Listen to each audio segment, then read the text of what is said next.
Trying something new today. Instead of writing my vlog, I am actually videoing it. So figure I'm a pretty good storyteller in person. That's what you can see, all the like hand movements and the facial gestures. So here we go. Wanted to tell you all about an experience I had recently. So I'm on a dating pause, have been for a little while, and was going for a walk around my neighborhood and ran into somebody who lived in the area as well, and started talking, ended up finishing our walk together, talking for a while. Really cool guy, had a lot of the similar things in common. He had lived in the Bay Area for a while, so it just really good rapport, cool guy, kind of good looking, and but just being open and having a conversation with somebody. Well, toward the end of the time that we were talking, he was already trying to make plans, like, oh, we should hang out later today, maybe go for a hike, and I was very open to it and let him know that sounded good. And when he asked about hanging out later in the evening, as a woman, single woman, I was a little bit hesitant to hang out with somebody that I just met at night. So I told him I would let him know. So that was that. We left it at that. And he contacted me later in the evening, and I told him that it wasn't going to work. Contacted me the next day. Wasn't able to talk to him.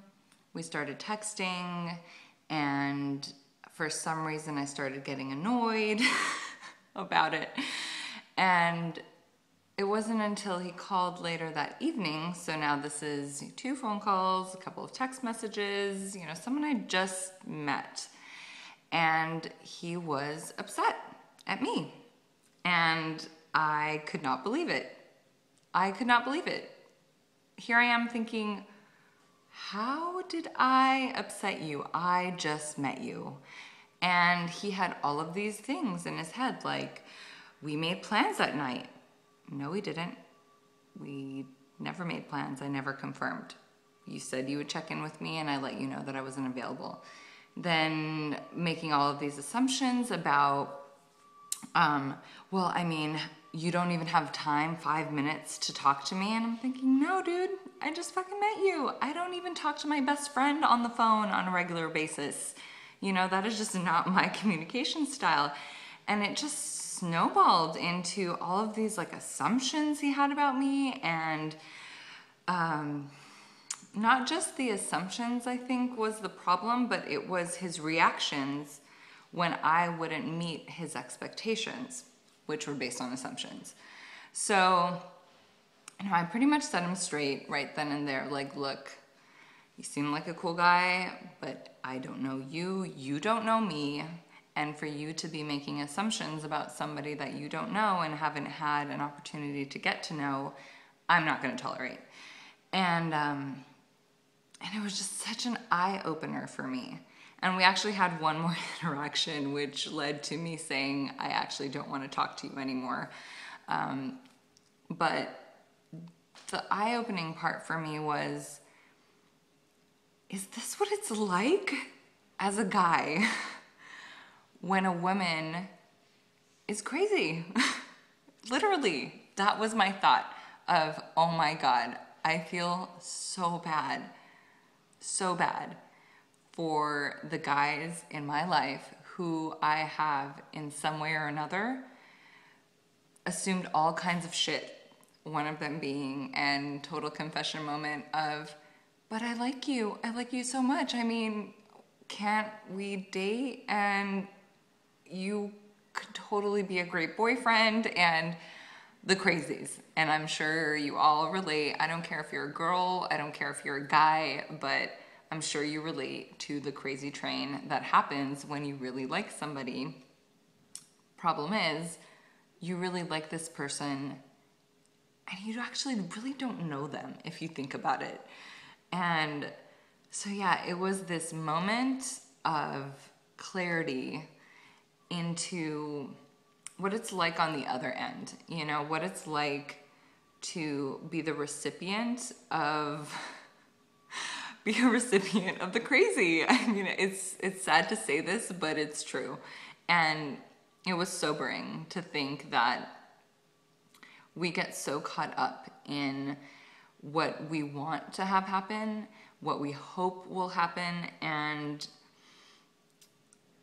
what we desperately want to have happen, that it really does rub the person the wrong way, because they're coming at it from a totally neutral place, and we've already attached all of these emotions and hopes and aspirations and expectations onto it without actually taking the time to get to know the person. So she was on the other foot, my friends, and let me tell you, it was not pleasant at all to be made to feel these things that were not true. And I didn't do anything to warrant all of that, but it was his own insecurities, his own assumptions, and his own reactions that literally pushed me away. So if I can offer this as a help to somebody or to a number of people, that, just be present. Be present and focus on getting to know the person for no other reason than this is a person in your life who can teach you something. You're curious about them and their life. And if something were to happen from that space, awesome. If not, it's not lost. This isn't something that you now regret the last 5 weeks of your life getting to know this person, and then we didn't end up being boyfriend and girlfriend, so what the hell?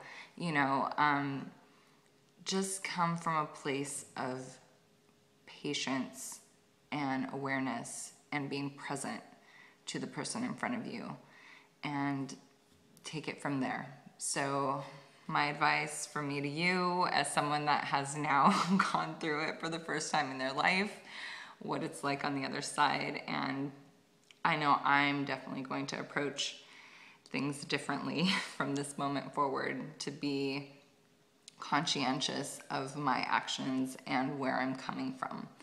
So hope this helps. If you have any questions, let me know. Leave a comment, send me an email. I'd love to talk about this some more. And if you need some coaching around sex and relationships as well, let me know, as I am becoming quite the expert in the arena as I'm on my own journey. So good luck to you all, and again, hope this helped. Leave a comment below and let me know. Thanks.